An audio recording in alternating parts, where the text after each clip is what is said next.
Assalamualaikum warahmatullahi wabarakatuh. Hai anak-anakku, gimana kabarnya kalian hari ini? Baik? Sehat? Apa? Baik? Sehat? Alhamdulillah, semoga kalian selalu dalam keadaan baik dan sehat ya. Amin. Oke, gimana protokol kesehatannya? Masih tetap diperhatikan nggak? Gimana? Perhatikan? Iya dong, harus ya. Sebelum kita memulai materi pembelajaran kali ini, mari kita berdoa terlebih dahulu. Yuk, berdoa dimulai. Berdoa selesai. Amin. Kita mulai ya materi pembelajaran kali ini, mulai dari pembahasan tujuan pembelajaran pada kali ini. Tujuan materi pembelajaran kali ini yang pertama supaya kalian bisa mengetahui prestasi Khulafaur Rasyidin dan juga supaya kalian bisa meneladani Khulafaur Rasyidin dalam mencapai prestasi-prestasi gemilangnya. Prestasi Khulafaur Rasyidin bagian ketiga. Dari mulai ilmu nahwu, renovasi Masjid Nabawi, dan mengganti pejabat korupsi. Pertama kita langsung aja ya bahas ke ilmu nahwu. Ada yang tahu nggak ilmu nahwu itu apa? Apa? Gimana? Nggak ada? Oke, nggak apa-apa. Ibu jelasin ya sekarang. Ilmu nahwu ialah ilmu yang mempelajari tata bahasa Arab.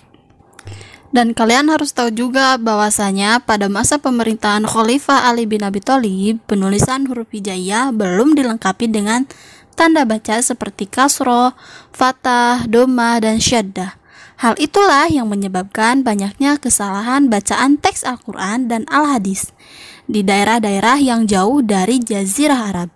Sehingga untuk menghindari kesalahan fatal dalam bacaan Al-Quran dan Al-Hadis, maka Khalifah Ali bin Abi Thalib memerintahkan Abu Aswad Ad-Du'ali untuk mengembangkan pokok-pokok ilmu nahwu, yaitu ilmu yang sudah tadi Ibu jelasin ya pengertiannya. Pencapaian selanjutnya yang dilakukan oleh Khulafaur Rasyidin ialah merenovasi Masjid Nabawi. Masjid Nabawi merupakan tempat pertama di kawasan Jazirah Arab yang penerangannya menggunakan aliran listrik, dan juga merupakan masjid kedua yang dibangun oleh Rasulullah SAW pada tahun 1 Hijriah. Perluasan Masjid Nabawi pertama kali dilakukan pada masa Umar bin Khattab. Karena pada masa Umar bin Khattab, umat Islam itu semakin bertambah banyak dan daya tampung Masjid Nabawi otomatis harus diperluas. Sementara tujuan lainnya ialah untuk lebih memberikan rasa kenyamanan saat umat Islam beribadah di dalam masjid. Sehingga Masjid Nabawi kemudian dibangun dengan sedemikian indahnya. Bangunan masjid yang diperluas ialah sisi utara, selatan, dan barat. Detailnya, sisi barat masjid diperluas sebanyak 20 hasta. Atau dalam satu hastanya itu setara dengan 46,2 cm. Sementara sisi selatan atau kiblat ditambah menjadi 10 hasta. Sehingga secara keseluruhan panjang masjid dari bagian utara ke selatan menjadi 140 hasta. Kemudian dari bagian timur ke barat panjangnya menjadi 120 hasta.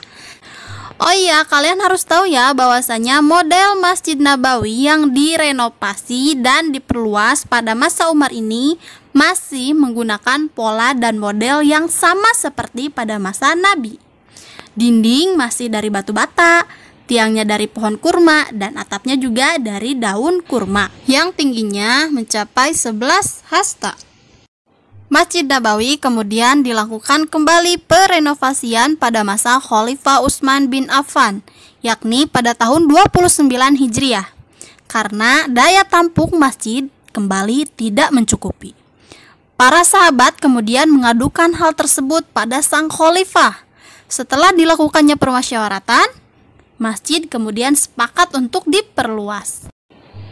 Kita lanjut ya ke hal lain yang dicapai oleh Khulafaur Rasyidin, ialah mengganti pejabat yang korupsi.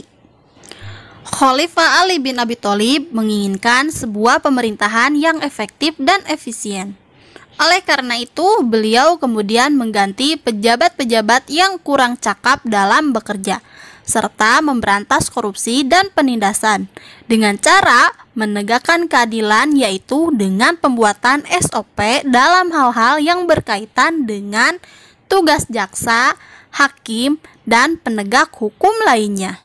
Oke, cukup sekian materi pembelajaran kali ini. Semoga kalian bisa mengerti, memahami, dan juga bisa mengambil sisi positif dari materi pembelajaran kali ini. Saya berharap kalian bisa memaklumi juga memaafkan atas segala kekurangan yang ada pada materi pembelajaran kali ini.